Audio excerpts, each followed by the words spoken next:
buscar em Deus, nele mesmo, ele se revelar para nós. Já que a gente não pode, né, por nós mesmos, chegar até ele, com nossa própria mentalidade, por ser tão limitada, deixar que ele se revele a nós. Porque quando ele se revela, e nós estamos realmente com o coração aberto para isso, vai sempre nos surpreender, vai ser sempre além do que nós pedimos e pensamos. Então eu queria começar hoje orando a Deus, depois desse louvor, para que ele nos ilumine através do Espírito Santo. Nós não podemos explicar Deus, né? Ele está acima de tudo que a gente possa imaginar.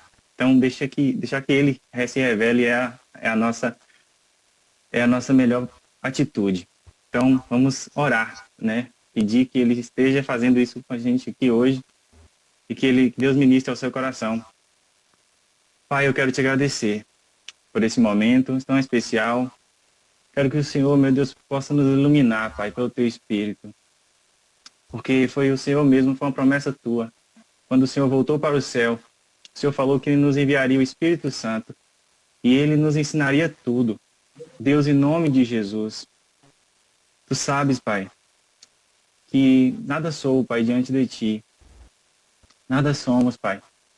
Mas com a tua graça, meu Deus, com o teu poder, Pai, se aperfeiçoando em nossa fraqueza, Pai, podemos, meu Deus, hoje estar certos e convictos que o Senhor pode, meu Deus, usar a qualquer um. O Senhor não tem limitação, Pai. Não tem limitação humana que possa, meu Deus, impedir o teu agir. Então me usa, Pai, para a tua honra e para a tua glória, porque só o Senhor merece. Amém. Eu queria iniciar aqui o nosso estudo hoje, mencionando o que o apóstolo Paulo escreveu em Romanos, capítulo 15, versículo 4, onde diz assim: pois tudo o que foi escrito no passado foi escrito para nos ensinar, de forma que, por meio da perseverança e do bom ânimo procedentes das Escrituras, mantenhamos a nossa esperança. Olha que texto maravilhoso. Essa é uma versão da NVI. Eu gosto muito dessa versão. E é para que nós tenhamos esperança. A palavra de Deus, ela nos revela, ela é como um exame para a nossa vida. E muitas das pessoas pensam assim que quanto mais ela estiver distante do exame, né, do diagnóstico, ela vai ter mais saúde. Pelo contrário, porque o diagnóstico vai revelar a nossa condição. E por isso que muitas pessoas se distanciam da palavra de Deus, porque não querem realmente reconhecer quem elas são. E as pessoas vivem nessa luta diária e muitas das vezes não se encontrando as barreiras, as limitações que todos nós humanos temos, e muitas das vezes ficamos cada vez mais tristes, angustiados, e assim sem ter essa esperança que Paulo mencionou aqui em Romanos, capítulo 15, versículo 4. Por isso que é importante a gente voltar nas Escrituras, né, firmar a nossa fé, a nossa confiança na palavra, e aí com certeza não seremos frustrados. Maior é Deus para nos ajudar e nos fortalecer em qualquer que seja as circunstâncias. Ele está conosco, Ele é o nosso refúgio, Ele é a nossa fortaleza, Ele é o nosso socorro bem presente na hora da angústia. E com essa fé, com essa confiança, você pode realmente vencer qualquer circunstância difícil que você esteja vivendo, passando.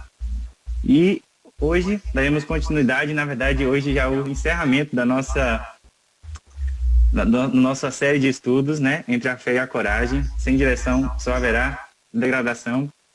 E a gente está usando por base, né, claro, sempre a palavra de Deus, mas sendo direcionado através de um livro escrito por Timothy Keller, onde ele escreveu a respeito do livro contido na Bíblia, de Juízes, e ele direciona para a gente um estudo muito extraordinário, assim.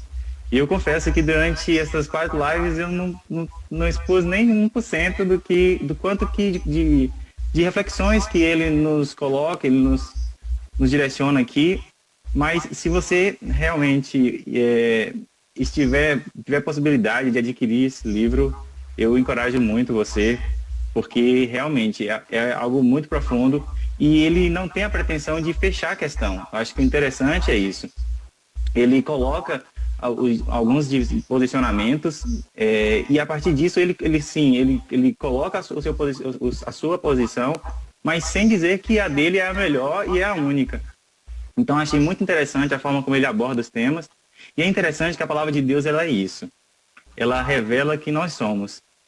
E é interessante quando a gente vê a palavra de Deus sendo proferida, que a nossa atitude em relação à palavra que está sendo mencionada vai ser uma sentença para a nossa vida.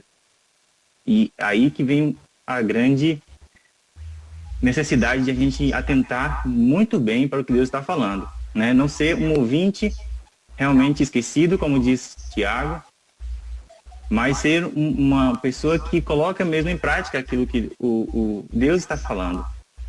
E aí precisa do discernimento para saber se aquilo está vindo de Deus realmente, que não seja um pensamento humano. Por isso que também quem ministra precisa ter o guardado o coração, né, para que não fale de si mesmo, para que o Espírito Santo possa agir. Então, tudo isso está envolvido. E então é necessário, urgentemente, que nós voltemos para a palavra de Deus, que a gente coloque ela como a nossa regra de fé e prática, realmente, não só de boca para fora, não só de palavras, mas que isso possa fazer sentido realmente a partir da nossa prática, da nossa vivência. Então, é disso que eu espero que você esteja agora também com essa mesma intenção, com essa mesma atitude, para que assim a gente tenha aqui uma noite abençoada aqui de estudo bíblico. E hoje vamos falar de um líder, um juiz muito conhecido, muito querido, e ele é o Gideão. Gideão é o nosso líder da vez. A gente já falou aqui sobre o Daniel, sobre Eude, sobre Sangar, sobre Débora e Baraque, e agora chegamos a Gideão. Infelizmente, a gente não vai conseguir ainda passar para uns outros líderes e juízes que tem nesse livro, que também vai falar, também tem uns estudos muito interessantes, e por isso que eu encorajo que você adquira esse livro, quando for possível, e que a falar sobre Sansão, sobre Jefté, são dois líderes também importantes, que têm grandes lições para passar para a gente. Mas hoje a gente vai falar sobre Gideão. É claro que hoje, como estudo bíblico, eu tenho a intenção de aprofundar um pouquinho mais. Então a gente não vai focar apenas para aquela conquista que Gideão teve, que todos nós conhecemos, né? Que são os 300 que ele alcançou ali, mas a gente vai ver o olhar além disso. É interessante que a gente entenda isso, porque a forma como a gente vê a palavra de Deus. Gideão, eu já vi diversos pregadores pregar a respeito de Gideão, e alguns colocam ele como medroso, alguns já havia até bullying com Gideão, chamando ele de avestruz, porque ele se esconde ali de uma maneira bizarra até, nem um avestruz quando ele tá com medo. Você que comentou aí, ele tem um corpão muito enorme, né? Mas uma cabeça bem pequena.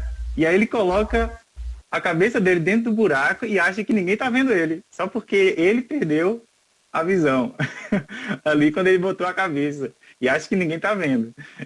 E eu já vi até isso, para você ter ideia, as pessoas falarem. Mas é como eu disse, muitas das vezes o julgamento que a gente profere contra o personagem bíblico, ele tem mais a ver conosco do que muitas vezes com o personagem. E é isso que a beleza da Bíblia está assim, está nisso. Porque quando como a gente vai se posicionar diante daquilo que a palavra nos diz? Nós vamos reagir de maneira a se afastar, ou vai pegar aquela palavra e vai colocar no seu coração e dizer: Senhor, eu preciso ser transformado, eu não posso continuar do mesmo jeito. Nós estamos aqui na Terra, nós estamos sempre em processo de crescimento, de desenvolvimento. A gente não nasceu desse tamanho que você está aí hoje, né? Você não nasceu com todos esses dentes aí na boca, tudo foi um processo. E por que agora você dizer que já sabe tudo, que já conhece tudo, que não precisa de mais ninguém para te orientar, e muitas pessoas se fecham completamente? E Deus, ele usa quem ele quer, não tem barreiras para ele. Ele quer que alguém se disponibilize, né? Se coloque à disposição dele. E Gideão é esse homem. que Deus viu nele uma disposição. Eu acho que mais do que a forma como Deus o encontrou e onde Deus o encontrou, é preciso entender que ele, de alguma forma, estava disposto a fazer algo. E é interessante porque Deus o encontra num momento difícil. Uma palavra que começa aqui, se você quiser abrir aí sua Bíblia, nós vamos meditar a partir do capítulo 6 de Juízes. E a gente já está acostumado, infelizmente, com essa menção, né? Como todo começo de capítulo, quase todos começam assim a narrar uma história onde o povo, mais uma vez, volta a fazer o que é mal aos olhos do Senhor. Infelizmente, a gente vê um afastamento do direcionamento do que a lei dizia, do que aquilo que Moisés tinha colocado para eles ali, os 10 mandamentos, todas as normas, e eles tinham feito um compromisso com Deus, queria realmente obedecer, queria realmente fazer a vontade de Deus, mas eles se afastavam novamente. E assim, normalmente, a gente sempre vê Deus levantando o quê? Um juiz. Só que Deus, dessa vez, ele não levanta um juiz. Olha só que interessante. Dessa vez, Deus faz diferente. Dessa vez, Deus levanta um profeta. E antes da salvação, que o líder e o juiz vai fazer, Deus manda um sermão. Quem gosta de ouvir sermão? Já tem até um bloqueio para a gente, né? Quando a gente vai dizer. Quando aquela pessoa fez aquele sermão, porque já é aquela coisa que você não está disposta para ouvir. E, na verdade, Deus, antes de levantar Gideão, ele manda um profeta, onde ele vai alertar em que o povo tem falhado, em que o povo tem realmente se afastado de Deus. E aí nós vamos ver que o intuito do sermão não é nem sempre fazer que a gente massagear o nosso ego, dizer coisas bonitas para a gente ficar feliz na nossa condição. Muitas das vezes o sermão ele nos confronta, mas esse é um confronto para que produza aquilo que está escrito em 2 Coríntios, capítulo 7, versículo 10, que diz assim: pois a tristeza, segundo a vontade de Deus, produz arrependimento, que conduz à salvação, o qual não traz remorso, mas a tristeza do mundo traz a morte. Esse texto de Paulo também, que Paulo escreveu, ele vai se contrapor duas atitudes que quando alguém ouve um sermão, né, que Deus confronta, sempre as pessoas vão de alguma forma recorrer para isso, que é o remorso ou arrependimento. E aí a gente precisa fazer essa reflexão também na nossa vida. O remorso, ele está sempre atrelado, é aquela tristeza por saber que as consequências virão e que a gente se entristece por isso. Porque o salário do pecado é a morte. Mas o que acontece? O arrependimento, ele é uma mudança, é uma transformação que Deus faz no seu coração. É algo que você ouve aquilo e fala: Senhor, por mais que eu venha aqui passar por isso, tenha que até sofrer as consequências, não me lance fora do teu espírito, não tire de mim o teu espírito. Eu não quero perder o contato contigo.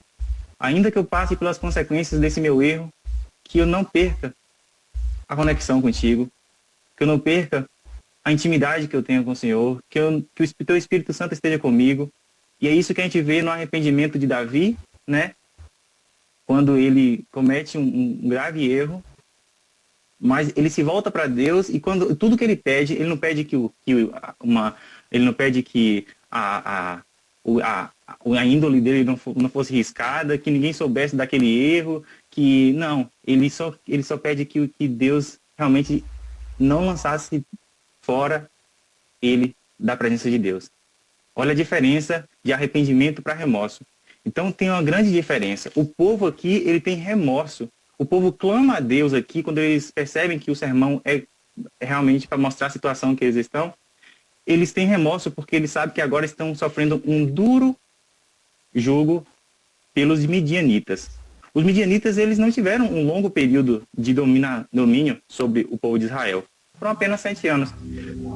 Comparado aos outros, né? Mas a opressão foi algo tão ferrenho que a Bíblia usa até a comparação de como fosse uma praga de gafanhotos. A forma como os midianitas, eles atacaram as lavouras as plantações, toda a agricultura, tudo que o povo de Israel plantava ou para colher, eles vinham e tomavam à força e destruíam completamente o que sobrava. Então, era como se fosse uma praga de gafanhoto. A gente viu aí que apareceu até uma nuvem de gafanhotos aí rondando o Brasil. E hoje, com tanta tecnologia, as pessoas ainda temeram que elas nos alcançassem. Depois ela mudou de rota, foi para o Uruguai, graças a Deus. Mas, não que Deus livre também os uruguaios, mas graças a Deus que não chegou até nós. Então, olha só, aqui foi para o povo de Israel. Os medianitas chegavam de maneira muito forte e avassaladora mesmo. E tomava conta daquela situação e quebrava e tudo que vinha pela frente, né? Então, essa foi uma opressão muito grande que o povo de Deus estava sofrendo.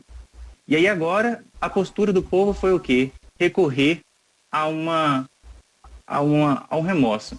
É aquele arrependimento superficial, onde eles pedem para que Deus os livre do jugo, mas não querem realmente se voltar para Deus. E é interessante que Deus, ele pela sua infinita graça e misericórdia, ele sempre quer nos alcançar. Ele sempre quer nos encontrar. E Deus, ele mesmo aquele povo não tendo um arrependimento que eles deveriam tomar, Deus ainda assim, ele manifesta a sua graça. E a sua graça, ela veio realmente com o levantamento desse rei, desse juiz chamado Gideão.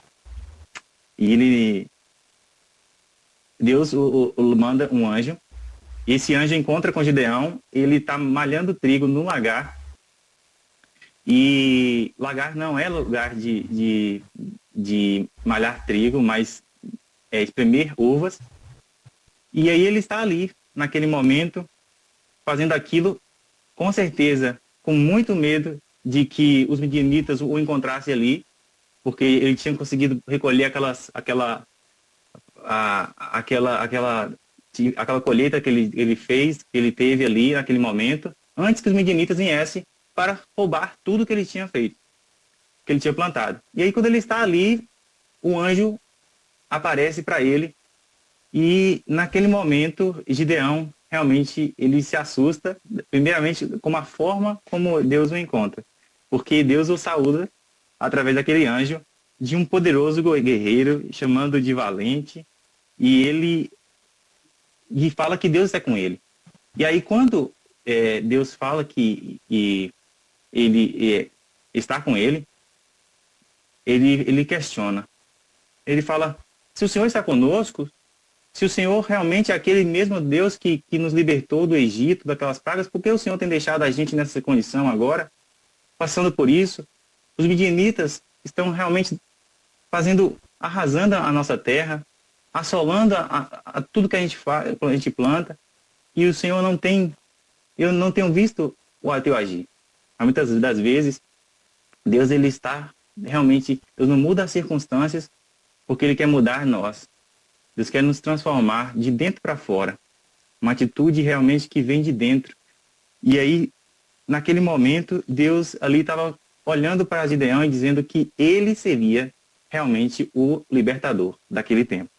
E ele olha para a condição dele e não vê nada que pudesse ser, que pudesse ter as características de um libertador. Na cabeça dele, um libertador deveria ser um grande guerreiro, de família importante, de grandes generais, e ele nada disso ele tinha. A família dele não, ele fala que a família dele não era tão importante em Israel, era a menor tribo que ele fazia parte, e coloca com todas as suas falhas, menospreza completamente, se auto-menospreza.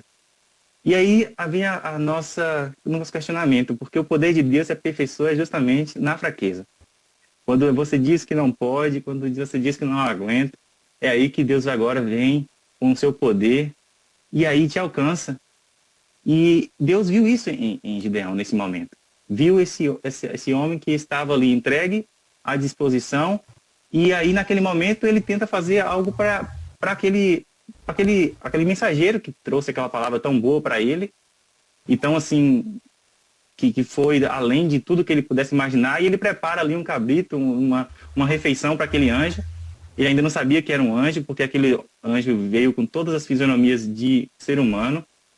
Não tinha nada que pudesse ali, a face brilhando, como a gente vê aí nos filmes, como a gente vê. Não tinha nada que identificasse assim de prontamente que aquele ser era realmente algo celestial que estava ali na frente dele. E aí, quando ele oferece aquela comida, o anjo pede para ele colocar perto de uma rocha, e o anjo toca com o seu cajado naquela refeição. Aquela refeição ela vai direto para Deus.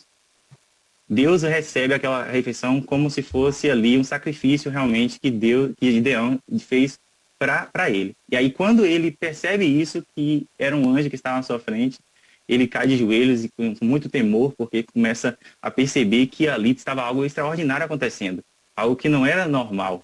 É algo sobrenatural que estava acontecendo ali. Era uma manifestação de Deus para ele. E aí, por isso que imediatamente o anjo não tem mais menção do anjo, mas a voz continua falando com ele. Então, a gente vê aqui aquilo que nós chamamos de teofania, né? Que é uma manifestação de Deus mesmo naquele momento. E aí, por isso que ele teme por ter visto a face de Deus, e aí Deus o acalma, dizendo que ele não irá morrer, que ele estava ali realmente manifestando que ele era com Gideão. E aí, a gente pode caminhar mais um pouquinho e vai ver agora, se Deus é por nós, por quê? Os questionamentos que nós fazemos. Hoje nós estamos vivendo uma pandemia, né? A gente não dá para a gente olhar para a nossa condição atual e se manter distante, né? Distanciado disso. A gente precisa realmente encarar essa situação pedindo que Deus nos ilumine essa situação. E aí, muitos de nós talvez questione, né? Como é que algo que foge total do controle, assim, nosso, né? E a gente pensa que está fora do nosso controle, está fora do controle de Deus. Jamais, né? Deus ainda está no controle de todas as coisas. Ele tem um propósito em tudo que acontece no planeta. Então, aí, Gideão, ele faz isso. Por que o Senhor não resolve esse problema? Ele coloca, né, essa condição dos midianitas estar tão ali, naquele momento, fazendo aquelas coisas que o povo de Israel estava sofrendo tanto. E em vez de pedirmos, né, Senhor, capacita-me a lidar com esse problema. Qual tem sido a sua postura? Você tem reagido por que o Senhor não resolve esse problema? Ou tem pedido para o Senhor, capacita-me a lidar com esse problema? Nós vemos claramente isso na vida do apóstolo Paulo, né? Quando Deus ali, ele pede para Deus tirar o espinho na carne dele, e Deus falou para ele, olha, Paulo, eu não vou tirar esse espinho, a minha graça te basta. E agora ele precisava lidar com isso. Muitas das vezes Deus não tira aquilo que nós, né, queremos ali naquele momento, que está talvez nos deixando tristes ou de alguma forma, mas é para que nossa alma possa realmente ganhar uma maturidade em Deus, haja um crescimento espiritual e principalmente conhecer a Deus. Isso é o maior objetivo de Gideão, porque Gideão ele está certo ao afirmar que não conseguirá libertar Israel com sua própria força. Ele olha para ele e vê realmente que não tem condição. E Deus também está certo quando ele escolhe Gideão. Olha só que parece até contraditório, mas não. Por quê? Porque ao lhe dizer que ele salvará Israel, juntando a sua força, a certeza de que Deus o chamou para a tarefa e estará com ele na empreitada. Então, se você junta aquilo que você diz que não pode, e aí Deus vê que realmente ele fala, se você sozinho realmente você não consegue. Mas se você estiver comigo, se você juntar a sua fraqueza na minha fortaleza, pode ter certeza que você vai conquistar. Você vai ter vitória nessa empreitada. Então, basta tão somente como é que está a nossa confiança em Deus. Se a nossa confiança em Deus está fortalecida, se a nossa confiança em Deus está firme, não tem nada que possa impedir o agir de Deus na nossa vida. Aqui, Gideão é um grande exemplo disso. Então, vem essas reflexões para a gente, né? A gente vai ver agora que a primeira atitude que Gideão agora vai ter que fazer, Deus agora manda que ele destrua o altar de Baal. Isso é o ídolo, né? E a gente já falou aqui a respeito dos ídolos que nos cercam, que não são as mesmas daquele tempo, daquelas divindades ali, mas muitas das vezes nós temos deixado, de alguma forma, nos corromper, talvez, pela busca da fama, pela busca, né, de posição, de títulos, de até mesmo a profissão. Tudo isso, uma realização profissional, e aquilo ali se torna um Deus para a gente, porque aquilo ali se torna tudo para a gente. E Deus, ele também, quem deve ser realmente tudo em nossa vida é Deus. E a partir dele nós podemos conquistar as demais coisas. Mas sem ele, nada dessas coisas, nenhum sucesso vai fazer sentido. Porque aqui agora, Gideão está de frente para isso. Está entre aqui o passado, onde o povo que se afastou de Deus estava buscando agora Baal para resolver o seu problema, e entre agora obedecer somente a Deus.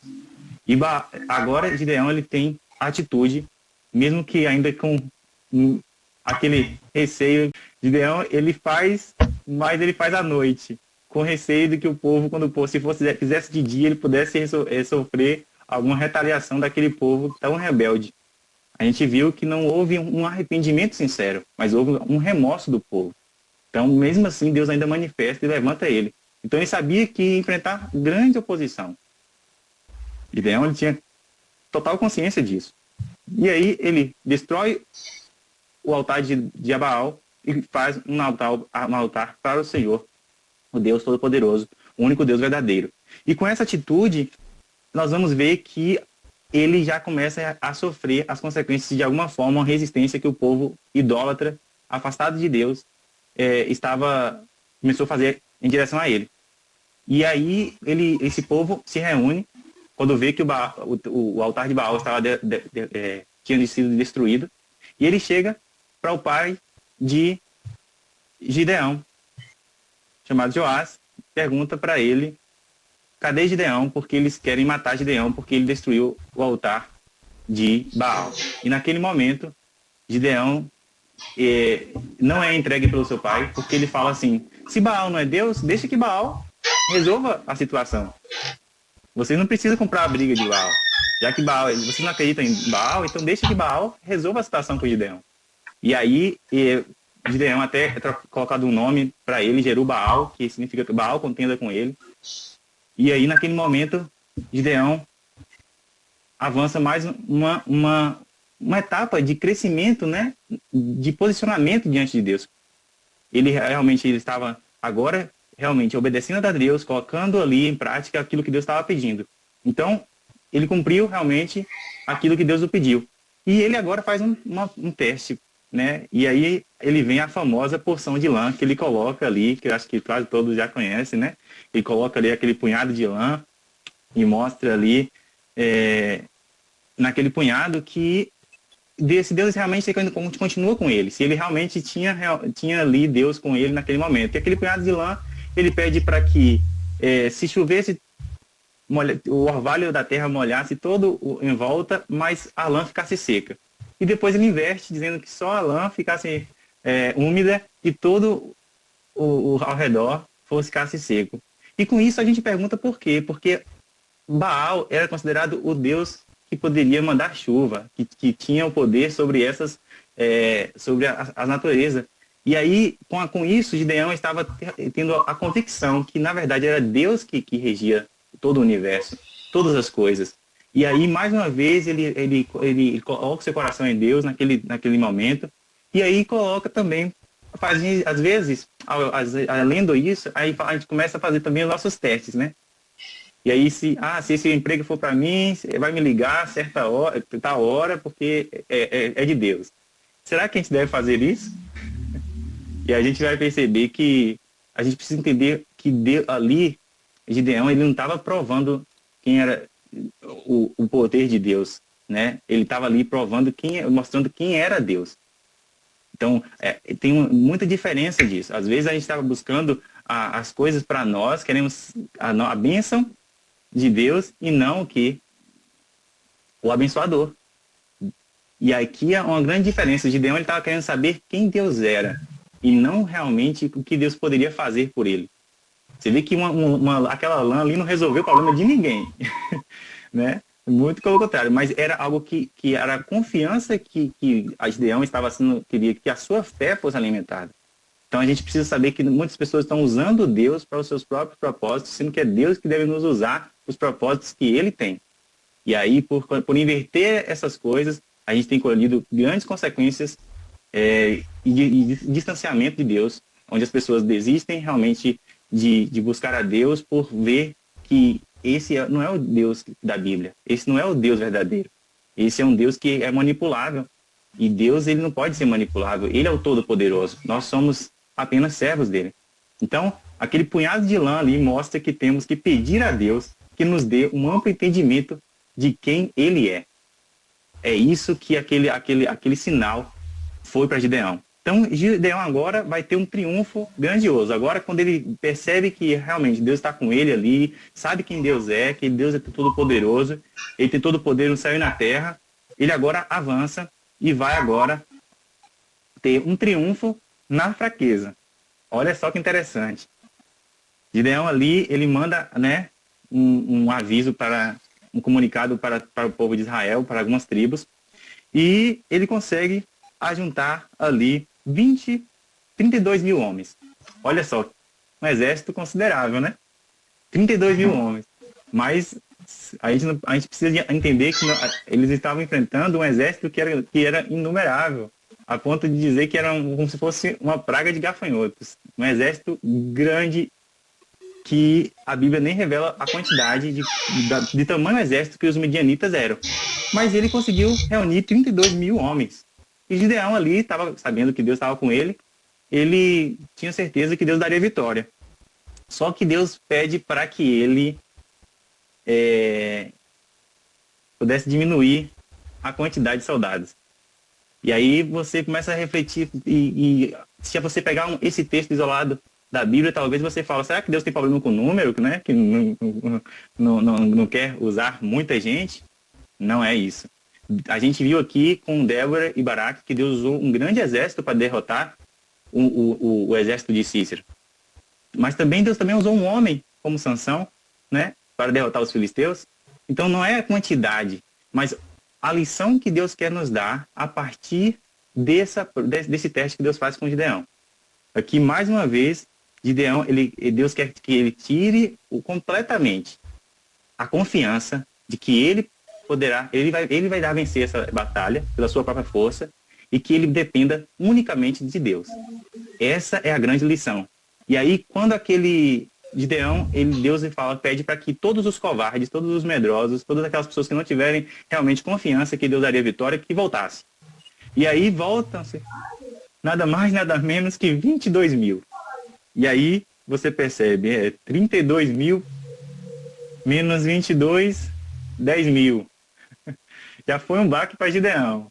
Vamos ver se Gideão realmente está firme e confiante que é Deus que vai dar a vitória. Não serão os soldados, não será o exército dele. E aí Deus fala, tem gente demais, Gideão. Muita gente. E aí, olha só, Deus fala que ele pede mais uma prova para Gideão. Fala assim, Gideão, agora eu quero que você leve todo mundo para o riacho e agora você vai ver como é que eles estão ali, vão beber água. Os que pegarem a água e levarem até a boca, você vai levar com você para a guerra, mas para a batalha. Mas aqueles que descerem a boca até a água, esse você vai dispensar. Olha só, que prova para Gideão. E a gente vê que desses 10 mil, são 300 homens que vão com Gideão para a batalha. E aí enfrentar aquele grande exército. Com certeza, se Gideão não tivesse alguma dúvida de que Deus estava com ele não iria ter essa atitude de coragem e de firmeza e de fé e de confiança. Mas como ele realmente sabia que Deus estava direcionando para aquele projeto, naquela situação, ele avança. E aí agora a gente vê que mais esses 300, Gideão com esses 300, eles vão agora se posicionar para a guerra. Então são mais de 99% que realmente vão embora.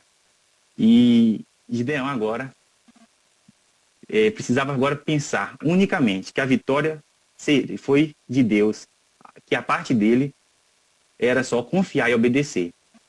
Porque quando eles avançam agora para aquela empreitada de batalha, Gideão agora ele tem mais uma confirmação que Deus está com ele. Olha só como Deus ele vai caminhar. A gente precisa caminhar na fé. Um dos heróis da Bíblia que a gente não tem nem não faz nem tem tanta menção é Enoque, mas é um homem que caminhou com Deus, né? A ponto de Deus o trasladar, levar para si. Ele caminhou tão pertinho de Deus que Deus falou: vem para cá, Enoque. E dessa terra já você não tem nada aí que possa realmente retribuir esse relacionamento que você tem comigo. E por isso que a gente possa caminhar com Deus dessa forma.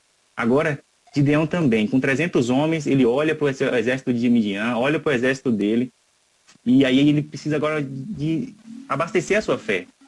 E a gente sabe que a única coisa que pode abastecer a fé do crente é a palavra de Deus. Não existe nada nesse mundo que possa realmente trazer confiança, esperança. A gente começou falando aqui em Romanos capítulo 15, versículo 4, do que a firmeza que a palavra de Deus nos concede. E aí com isso, Gideão, agora, ele tem uma estratégia totalmente diferente para aquela batalha. Por quê? Ele desce ao arraial dos midianitas e ele ouve 2 soldados midianitas conversando. E ele, falando para o outro, dizendo assim: olha, eu tive um sonho hoje e eu vi um pão de cevada. E ele desceu desses montes com uma velocidade muito grande e bateu em uma tenda e destruiu completamente. E o outro soldado que ouviu o sonho falou: isso não é outra coisa senão Gideão, que irá realmente vencer essa batalha que a gente vai enfrentar agora.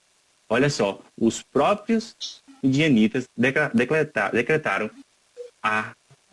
o resultado daquela batalha.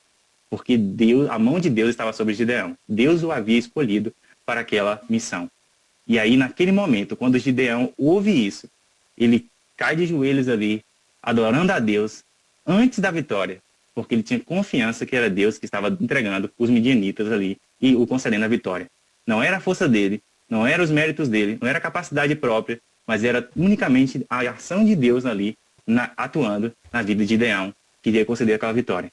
E aí, quando ele ouve isso, ele volta para o acampamento do seu exército, dos 300 homens, e faz uma estratégia que jamais a gente vê para nenhuma guerra e nunca verá. Ele junta ali e coloca o povo com a trombeta, com um pote e um fogo, né? Uma tocha. E naquele momento, cada um, ele dispersou, né, ao redor dos homens, e aí todos iriam gritar por Deus e por Gideão. E naquele momento, quando eles fizeram isso, quebraram o pote, tocaram as buzinas e mostraram o fogo que tinha dentro daquele pote, que foi quebrado, o povo, os próprios midianitas, eles começaram a se autodestruir, um contra o outro. E naquele momento, e depois, muitos deles fugiram daquela batalha. E Deus deu vitória. E aí, com isso, Gideão chama a tribo de Efraim para também auxiliar ali para conquistar o que faltava daquele povo. E a gente vê Deus realmente concedendo a vitória ali para Gideão naquele momento. Então, Deus que nos dá essa segurança. Nós vamos ver que todo momento Deus foi dando ali segurança para Gideão conquistar. Então, agora vem a nossa grande reflexão. Somos inseguros porque nunca damos um passo de fé para encontrar com Deus.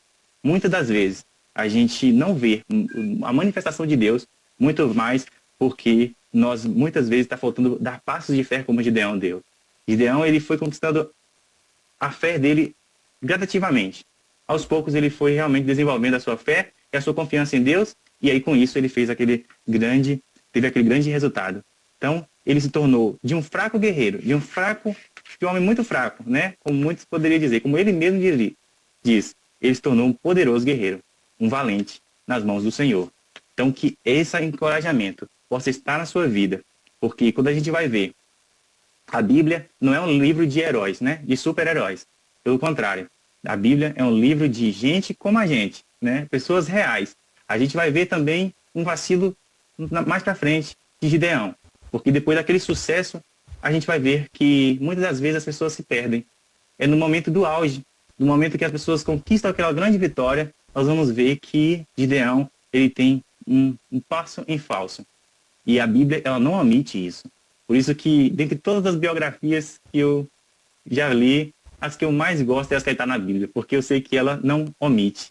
Ela mostra a realidade humana, a nossa condição, realmente. E Gideão, mais na frente, vai enfrentar agora contra o seu próprio ego, porque depois daquela conquista, ele vai fazer algumas coisas que a gente percebe que não era mais ele pensando em libertar o povo, mas era motivado por vingança, muitas das vezes, era motivado por também receber honras.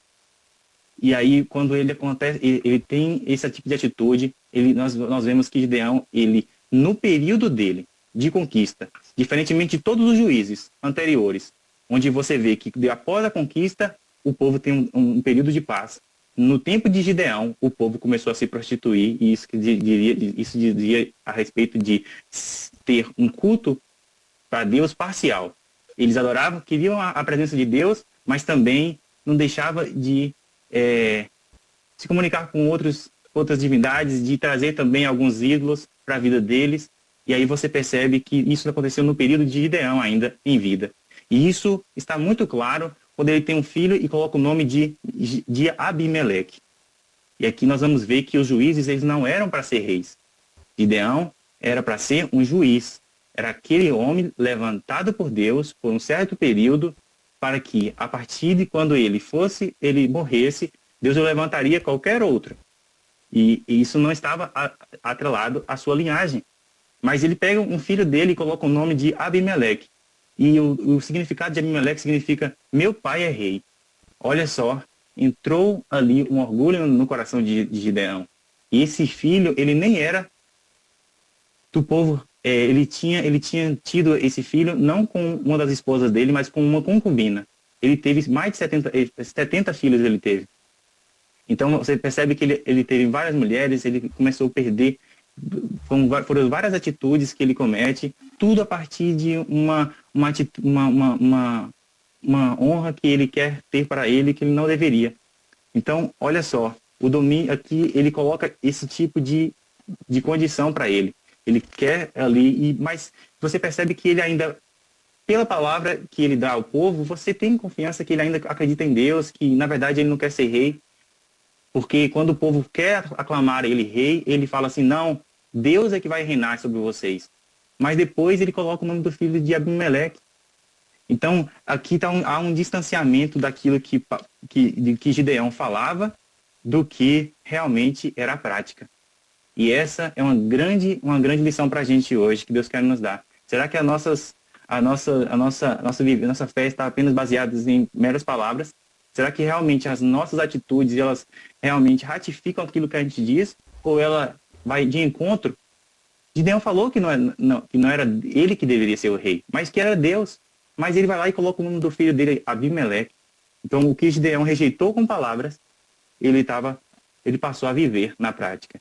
E Abimeleque vai ser terrível, vai ser um líder terrível. Ele agora não é levantado por Deus. Ele vai tomar o império, tomar o rei, o povo de Deus ali, meio que de maneira afoita realmente, tentando de todas as formas conquistar o reino para si. E agora fica um grande alerta para a gente, porque muitas das vezes o discurso não bate com aquilo que a gente faz. Que Deus possa nos livrar desse grande perigo, de não apenas dizer com a boca, mas que a gente possa ter consciência e que a nossa prática possa realmente fazer sentido com aquilo que a gente diz. Então, a gente viu hoje, né, essa história de Gideão, os altos e baixos, como todos nós, né, que temos quando estivermos aqui na Terra.